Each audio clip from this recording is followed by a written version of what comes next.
I want to tell you a story. 4 years ago, there was a man that created a YouTube channel, and he was passionate about helping share his advice and wisdom to the world. And 2 years into creating the channel, he went to a business conference and started talking to an expert, and someone said to him, "You should create a podcast." And 2 years later, he created that podcast. And now that podcast is the one that you're listening to. Thanks again for listening to the Diary of a Sales Expert podcast. And in this episode, I want to talk to you about storytelling and how storytelling is such a powerful, important factor in sales and selling and communication, and how it's something that I think you need to adopt in the approach you take if you're to get the communication successes that you want. Now, you might not still be listening to this. You might have got bored of the story, but hopefully you've still stayed involved, because when I was sharing that story with you, I'd love to know, let me know, reach out to me socially, what were the things that you were thinking? And invariably, one of the best ways in which you can start a presentation or start a podcast is to tell a story. And if you're like me as a kid, you know, when you were growing up, you used to watch Jack and Ori and listen to books and people tell stories. When you have a brilliant storyteller or a brilliant author that's able to share and create this incredible story and journey, then it absolutely does amazing magical things for people. I know when I was younger, when the books and the things that I remember listening to someone tell a story around Roald Dahl and the witches and James and the Giant Peach, and these incredible stories as a kid. And I used to, visualize and picture this giant peach and what it looked like. And they describe so many elements around it.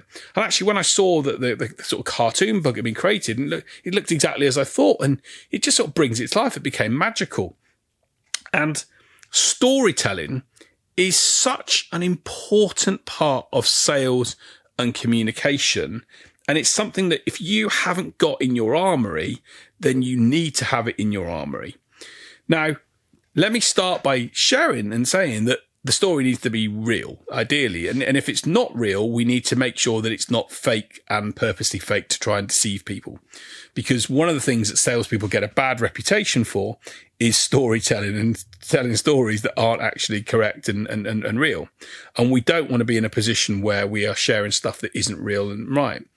But when you start to connect to people and start to showcase a story, where you start to share information such as 4 years ago, this happened, or I want to take you back to the 14th of May, 2021.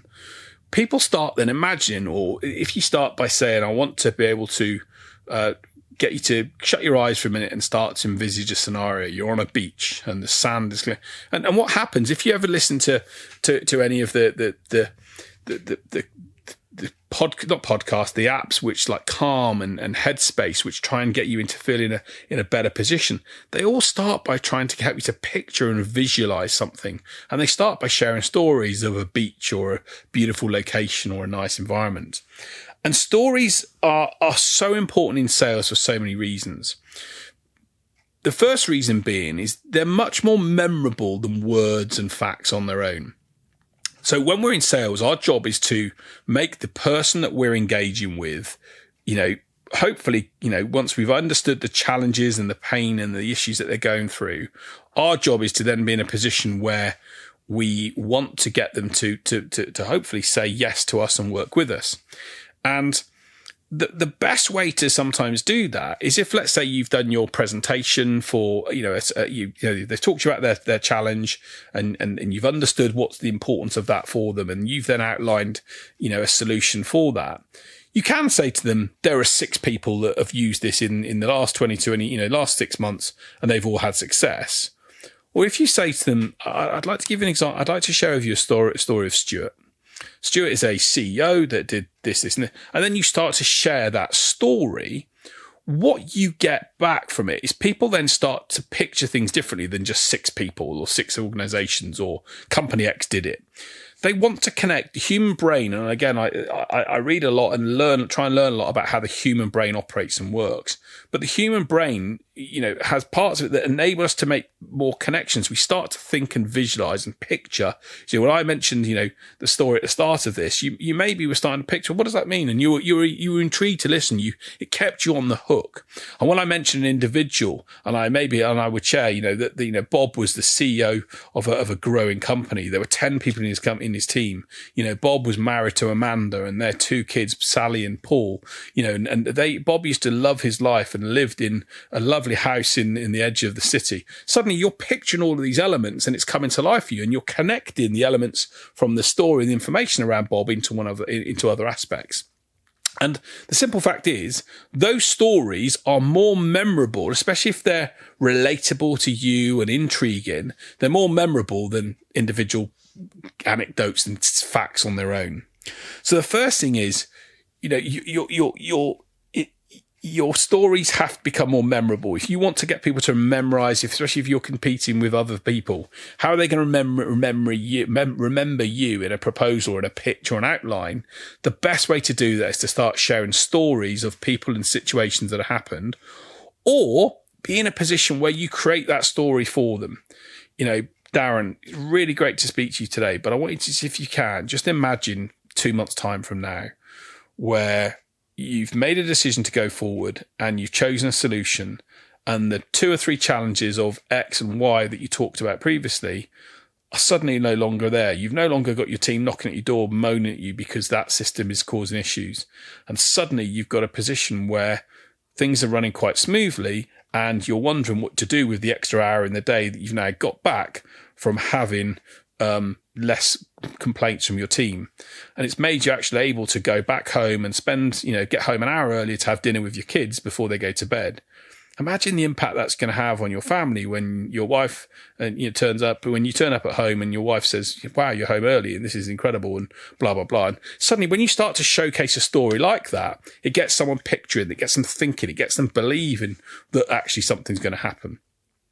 So it's more memorable than facts is the first reason. And the second reason is it engages your audience. Stories start to, especially if they're stories that they can believe. So obviously bear in mind, if I started showcasing a story around, my name is James and I want to share a story about how I, ran the marathon in an hour's time, 1 hour, you're going to go, well, that's rubbish. We know that doesn't happen. It's not feasible. So if the stories are real, that people can engage with them, then it captures and engages the audience. They want to know more. Sometimes you'll get, DJs are excellent at doing this. What they'll do is I see it, if you listen to any sort of commercial radio, they'll share with you the outline of a story. They'll say, oh, and by the way, the man yesterday did this, this, and this. Stay tuned for the next song. And I'll tell you what it was after the break. So, and what you're doing is because you're thinking about some person, even though it's a completely oblivious subject you're not relevant to, you're thinking, well, who is the man that ran this, this, and this? I want to stay tuned to it. And then you listen to the ad break and then you listen to the person giving you the rest of the story. It creates intrigue. It engages people. It puts them on the hook. It makes them intrigued by what's happening. So the first thing is that it's memorable, but the second is it engages them and connects them and puts them on the hook for things. And so being able to showcase that story, a great way to send, I will sometimes send emails that will share some simple stories and messages. Literally, John opened up his checkbook and wrote in a check for £764,000. He ... And then it makes people want to go, well, what's next? It creates that hook. It creates that intrigue. As human beings, we are intrigued to know what's going on. We're curious by nature, and it makes us want to look at what that next element looks like. So from a storytelling basis, it engages your audience, but it also creates that connection between things that are sort of real. We live in a world now where we've got very much things around automated artificial intelligence and automated technologies and robotics. And when we talk about stories and things that people can connect with, it feels real. And people like to think that things are real. People don't buy things because they don't think it's real. They can't see it happening. They think it's just too fanciful.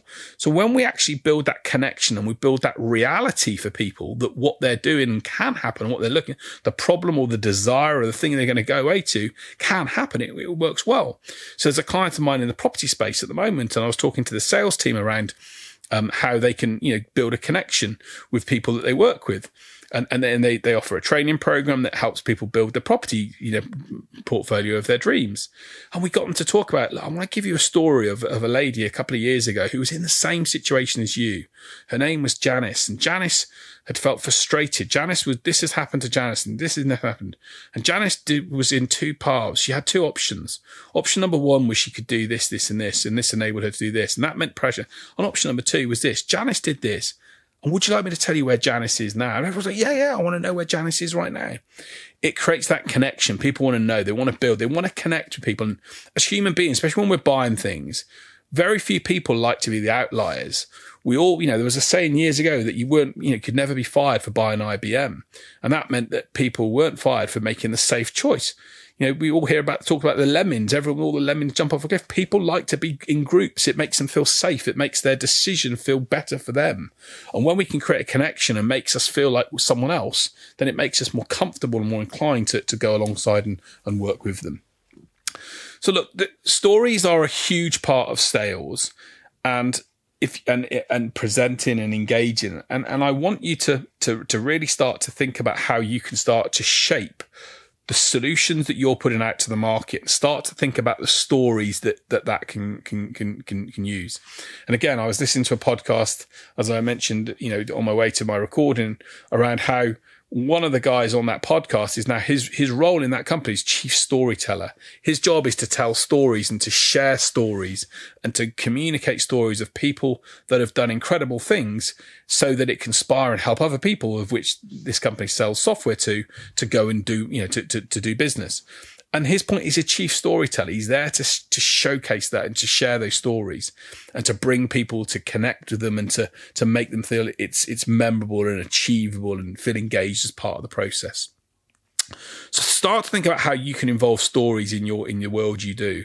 Start to, one simple example in which you can do is start to write a narrative story of a perfect scenario. So one of the things I encourage people to do in the work we do with them is to create a perfect customer persona or an ideal persona.